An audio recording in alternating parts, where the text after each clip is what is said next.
I did read the letters that were supplied on behalf of Mr. Anderson, and I do agree. They paint a picture of a man who helped his family when in need, who cared for animals, who went out of his way to love and support his family.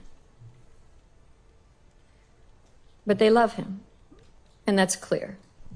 And that weighs on his behalf. You know, the fact that there are people out there that care and love him, that says something good. You know, quite often we do trials or we go to sentencing and there's no one here on the behalf of a defendant, which is really tragic and sad. Notice how the judge pauses here, acknowledging the humanity behind the defendant's support letters. In many sentencing hearings, this is rare. When defendant has no one show up, it speaks volumes about isolation and guilt. But here, even with family love, the judge's tone hints compassion won't outweigh what's coming. So it says something good that a family does still care about him. I have reviewed the pre-sentence, and I've taken into consideration what's stated therein. That line right there, "I don't think you're remorseful," is devastating in court. Lack of remorse can heavily influence a sentence, often meaning the difference between leniency and life behind bars. The judge is laying the groundwork for the harshest possible penalty.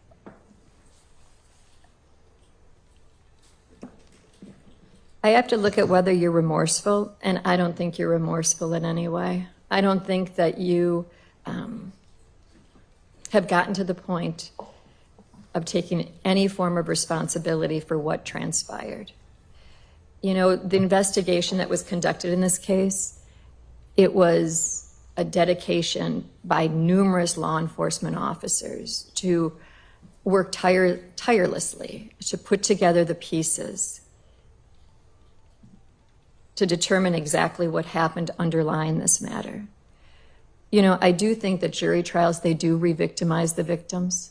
You know, it's hard to sit and watch a trial. It's hard to see the details. And it's hard, you know, not even to have known Miss Robinson, to wipe from my mind what you saw during that trial. And I didn't love her. I didn't know her, but you did. And that's a hard last thing to have in your minds. So I do understand how trials do re-victimize the victims. So when I look at the character of the defendant, I find the character wanting. When I look to the severity of the offense underlying this matter, I do sit in homicide court, and I can tell you on a daily basis, you don't understand why things happen. You know, almost every case, the victims come in and they want to know why. Why did it happen? Why did you have to do this? Why did you have to get to that point? And more often than not, there's no answer. We never know. It never makes sense. There's never do you walk away and say, oh, I understand why that transpired. It just doesn't happen. I can also tell you that, you know, I've read through all these letters and they talk about give us justice, right? Give us what's due. But I can't give you justice.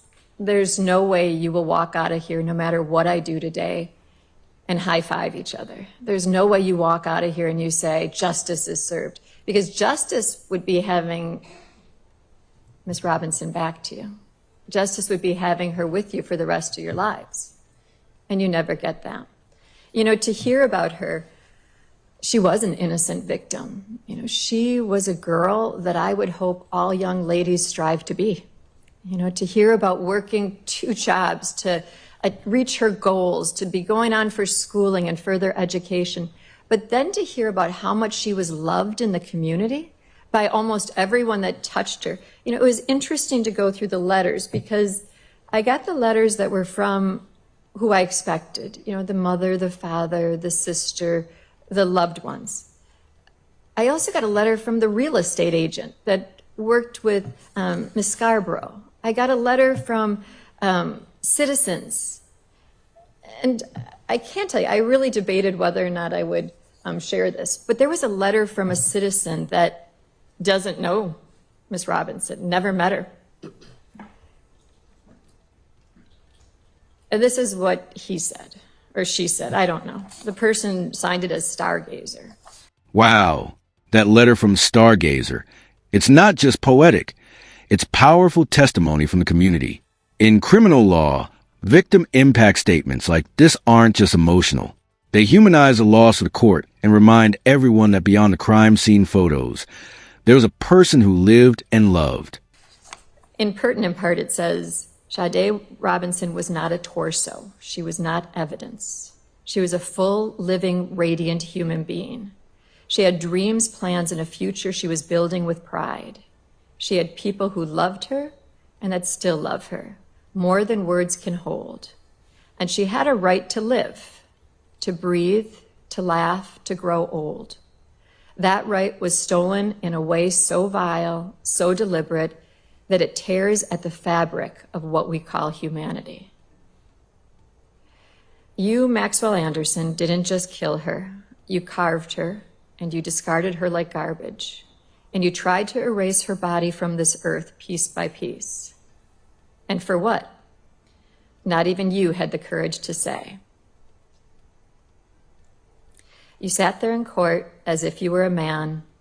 You didn't snap, you planned. You didn't panic, you dismembered, and still you offer no answers, no remorse, no ounce of dignity that you stripped from her. But here's what you couldn't take. You could not mutilate her soul. You could not silence the scream of justice. You could not prevent an entire community from rising up in Sade's name. We know who she was. We know what she could have become. And we will not let your darkness define her. To the family, there are no words that can hold the weight of your pain, but I need you to know we see you. We mourn with you. We love you. You have the right to tears. You have the right to rage. You have the right to every ounce of justice this system can give. May you feel her arms in the wind. May you hear her laughter in your memories. May you know that she did not die forgotten, she died loved, and we will remember her always. Maxwell Anderson, you are not the center of this story. She is, and she will always be. Sade Robinson lives on in light, in truth, and in love, and you will be remembered only as a man who tried to destroy something beautiful, but failed. I thought that was beautiful, and I think that it shows the impact that this had on the community. That took time and effort and thought, and I think it put together a lot of what the community felt. So going back to what I need to look at. In formulating a proper sentence, I need to look at the character of the defendant. I need to look at the severity of the offense. To take away a child is horrific. You wouldn't wish that on anybody. To have a child not outlive the parents is a horrible thing. But not only did you extinguish her life, but you hid it, and you hid her body to be found. And I can only imagine every time a news report, every time something clicked that another body part was found, how it had to just re-victimize this family, how it had to just be like another shot to their soul. I can't imagine how horrific that had to be. And yet... Think about that for a second. This judge sits in homicide court every day, and she's calling this one of the worst cases she's ever seen. That puts the brutality in perspective. This isn't just another murder trial. It's a case that haunted the courtroom. I wonder which was worse, the not knowing in those first days where she was,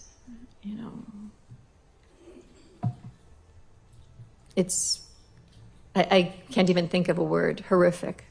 It's beyond imaginable for a parent to think of not being able to know if your children are dead or alive, and then to learn that they were dismembered and disgraced to the extent that this poor girl, her body endured,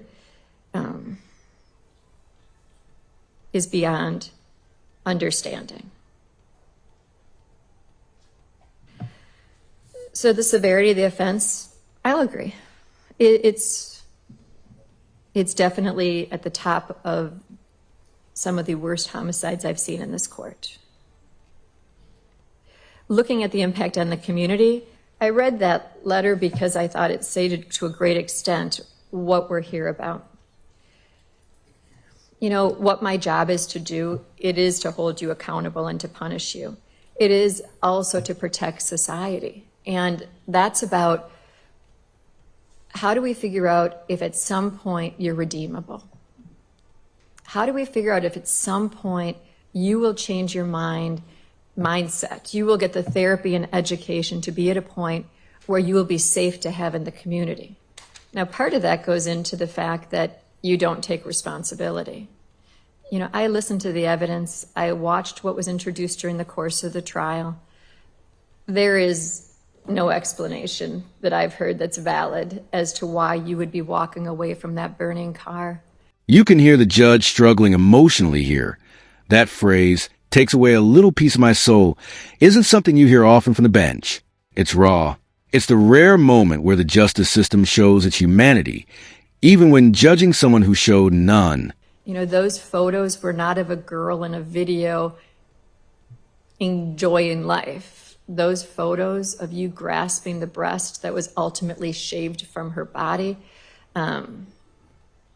with her face plastered into that, I don't recall if it was the ottoman of the couch, the way that her body was positioned, there's no explanation for that. I don't need to rehash the evidence. I've gone through all my notes from this trial, and I think that Attorney Vance Cruzan did a nice job of summarizing in pertinent part the details. But there's no answer that you briefly provided in this pre-sentence that makes even a hint, that even resonates with a hint of truth. So how do we protect society from a man who clearly has had darkness in his past, who engaged in behavior that is, it's the facts that you see written in horror novels. That's what we have to determine. And you know, it isn't easy. I can tell you that when you think about, is there ever something redeemable in a person? You'd like to say at some point there is. And I can tell you that at the points in life where I've come to the conclusion that there isn't anything redeemable, you know, you do think about, I think it takes away a little piece of my soul. How come I couldn't find anything good? How come I can't find anything that I can say at some point you'll be a better person? So ultimately at sentencing, considering the seriousness of the offense, your character, and the needs of society. This is clearly not a probation case. Probation would unduly depreciate the seriousness of the offense and isn't even allowable under our law. You are sentenced to a term of life imprisonment, and that is what the penalty is for a jury of your peers ultimately coming back and convicting you on first-degree intentional. In this case, I didn't see a restitution request. We are asking for a restitution hearing, and we've pre-selected a date. Thank you. We'll be setting restitution off to be determined at a later date. Relative to this matter, I have considered the seriousness of the offense. I have weighed your character, and as I've indicated, I find it wanting. I've also reflected on the needs of society, and are you a good risk? And sadly, you're not. As to my sentence, relative to the nature of the offense, you are not eligible for challenge incarceration. You're clearly not eligible for any substance abuse programming. Restitution will be determined at a later date. You do need to submit a biological specimen to the state crime lab and pay the surcharge thereof. You do have the right to appeal, and if indigent, you have the right to the assistance of the public defender. What you need to understand is that a notice of intent to pursue post-conviction relief must be filed in the trial court within 20 days after sentencing for your rights to be preserved.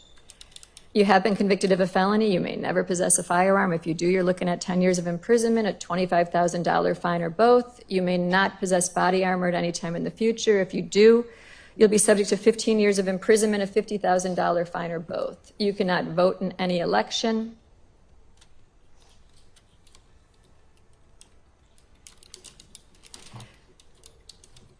I'm going to waive all non-mandatory fees, costs, and assessments. I'm ultimately going to want payment for restitution first and foremost. So we're going to determine that on a later date. But due to that, I'm not imposing any fine. The fees, costs, and assessments will be payable during your term of confinement at a rate to be determined by the DOC.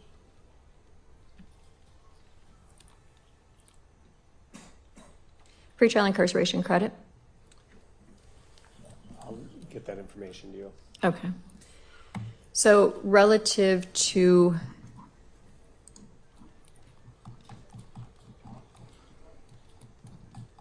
one moment.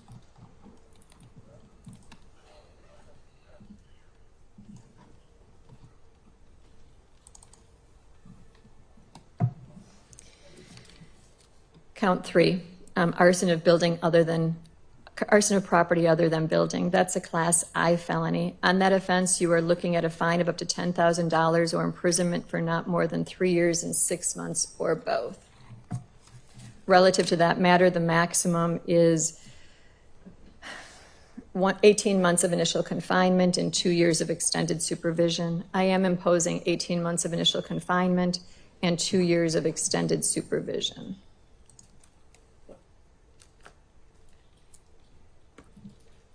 One moment.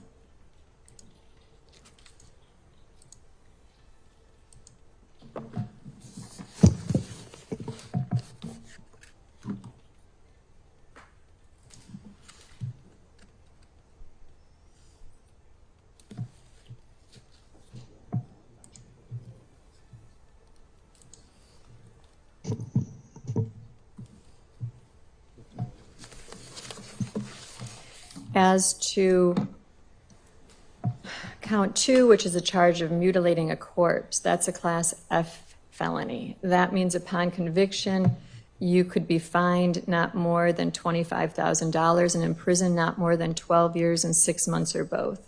Relative to that, the maximum is 7.5 years of initial confinement and 5 years of extended supervision. I am imposing 7.5 years of initial confinement and 5 years of supervision. Relative to count 1, that is a Class A felony, the charge of first-degree intentional homicide. Relative to that, you shall be sentenced to imprisonment for life. And relative to this matter, weighing all of the factors that I must, looking at the Galleon factors, considering your character, the severity of the offense, and the impact on the community, where you stole a truly shining light, is what it sounds like. I am ordering that you will not be eligible for extended supervision. Counts 2 and 3 are consecutive to count 1. The date for the restitution hearing will be? September 4th at 10:30. Have you determined? Yes, excluding today's date, 484 days. I will provide you with a written explanation of the determinate sentence for your review. State, what have I failed to address? I think that's everything. Defense, what have I failed to address? Nothing further. Celeste? Nothing, Judge. One moment, and I'll give you a copy.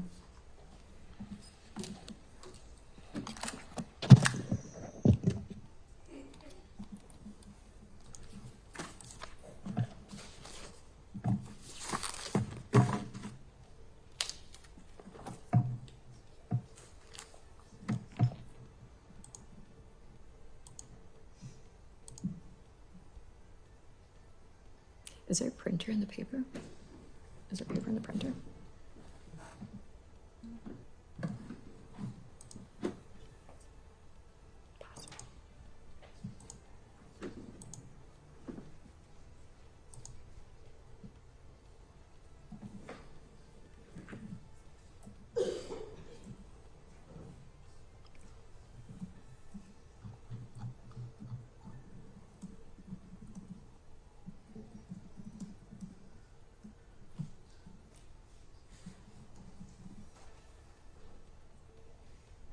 What a closing reflection. The judge isn't just sentencing a killer. She's challenging the community. It's a reminder that justice doesn't end with a verdict. It's about how we choose to carry the memory of the victim forward. And she's asking, what if we all responded to violence with empathy instead of vengeance?